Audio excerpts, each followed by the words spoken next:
አረ ተው ተው ተው ተው ተው ተው ተው አረጋጉት። አረ በስመ አብ ምንድን ነው? ተው ግን ተው ግን ተው ግን ተው ግን ማለት ነው። ሀይሚም ብሩኬም ይቆጫችኋል ማለት ነው። ግን ማለት ከባድ በቃ ከባድ ከባድ ረብሻ ተፈጥሯል ማለት ነው። በእርግጥ ሁለቱም ጋር ጥፋት አለ። ጥፋት የለም አልልም። እኔም በሁለቱም ሳይድ የሚይዝ ሰው አይደለሁም። በእርግጥ ጥፋት አለ፣ ጥፋተኛ ናቸው ሁለቱም። ነገር ግን ጥፋትም ኖሮ ካለ ከምንም በላይ መዋደድና ክብር ይበልጣል አይደለም?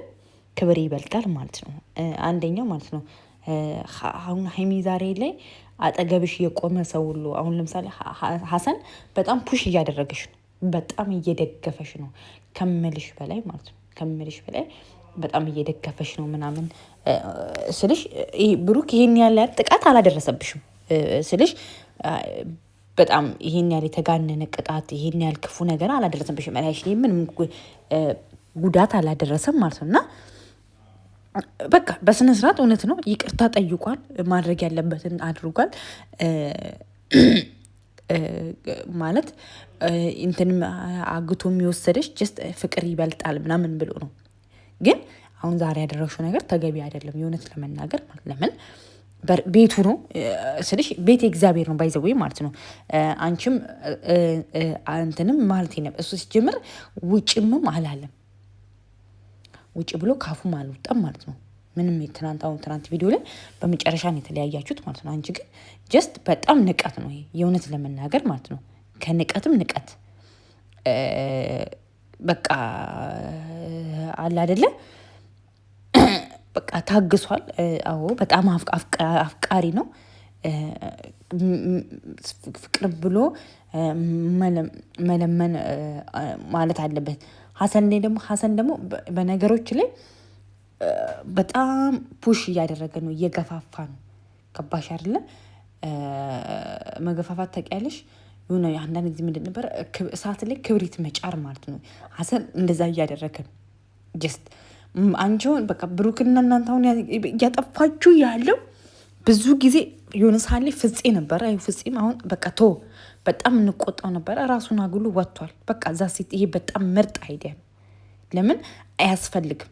በቃ በሁለት ፍቅረኛ ማቾች በሁለት ማንና ሚስት ሶስተኛ ወገን ማለት ተበጠበጠ ተበላሽ ማለት ነው። ሀሰን አሁን ምንም አያገባክም። ስለ ሀይሚና ስለ ብሩክ የሚያገባህ ነገር የለም። አንተ ህይወታቸውን አትኖርላቸው። አብሮ ሲኖሩ ምን ያድርጉ ምናምን ጀስት አሁን ሀይሚ የተናገረችውን ቪዲዮ ላይ ያየከውን ነገር ነው የምንነግርህን ነገር ነው የምትሰማው። አዎ ጥፋት አጥፍቷል። ለጥፋቱ ደግሞ ያጠፋው ነገር ከይቅርታ በላይ ደግሞ ምንም ነገር የለም። ይቅርታ ብሏታል ብሩኬ። አዎ ይቅርታ ብሎ ጠይቋል። ከዚህ በለሽ ምን ይሁን እንዴ? እውነት ነው ክብር ይበልጣል። የእውነት ለመናገር በክብሩ ማንም አይደራደርም እንዴ። እውነት ይደብራል። ሻንጣውን አዘገጃጅተ ምናምን ርግርግርግር። ለማንኛውም ማለት ነው እልህ ጥሩ አይደለም። እልህ የእውነት ለመናገር ሀይሚ ልጅነት አለብሽ፣ ሁለታችሁም ልጅነት አለባችሁ። በጣም ከባድ ነው የእውነት ለመናገር ማለት ነው። በቃ አይኖ ሴት ልጅ ፍቅርና እንክብካቤ ትወደድ። ብሩክ በጣም ነው የሚንከባከባት ሀይሚን እንዴ። በጣም ይንከባከባታል፣ በጣም ይወዳታል፣ ትሪት ያደርግላታል። ሀሰን ሴት ልጅ እንክብካቤና ፍቅር ትፈልጋለች። አይኖ እንክብካቤና ፍቅር ትፈልጋለች። አንተ ነህ ስትንከባከባት የነበረው እስካሁን ድረስ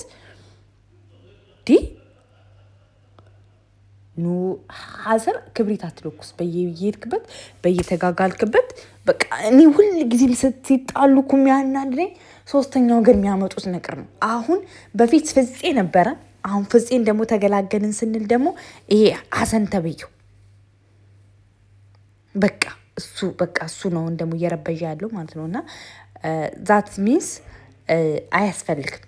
በቃ ይሄ ሶስተኛ ወገን በመሀላችሁ በጭራሽ ማያስፈልግ ነው። በቃ ማያስፈልግ ታውቃላችሁ። ያ ነው ማለት ነው። ለማንኛውም ማለት ነው። እና ግን ተረጋጉ፣ በጣም ተረጋጉ። ጥሩ አይደለም። ንፋስ አታስገቡ። ሁል ጊዜ ጥል በበዛ ቁጥር ፍቅሩም ይቀንሳል። መዋደዱም ይቀንሳል። በቃ አክሴፕት የምታደርጉ ጭቅጭቅን ነው በቃ ምናምን ማለት ነው። እና አይሚ ደግሞ በጣም እልህ አለባት፣ ኃይለኝነት አለባት ማለት ነው። እና እሷም ስለወጣች አሳዝኑኛል፣ ግን አልፈርድበትም በሱ ማለት ለምን እንደሆነ ታውቃላችሁ? እንዴ መጣ ሀገር ሰላም ነው ምናምን ብሎ የመጣው እቃህን ይዘውጣ መውጣትም ካለብኝ ማለት እሱን ያመጣት